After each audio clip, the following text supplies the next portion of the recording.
সম্মানিত উপস্থিতি, আমরা আপনাদেরকে অবগত করছি, যদি সরকার লতিফ সিদ্দিকী, আনিস আলমগীর সহ আওয়ামী কুশীলবদেরকে গ্রেফতার না করে, তাহলে আমরা সরাসরি আন্দোলনের দিকে যাব।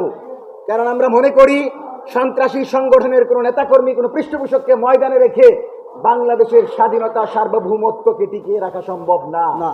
এরা সরাসরি দিল্লির দালাল, এরা সরাসরি আওয়ামী লীগের দালাল। এবং আপনারা দেখেছেন যে শেখ হাসিনা বাংলাদেশে আসার কথা বলছে, শেখ হাসিনা নাকি বাংলাদেশে আসবে।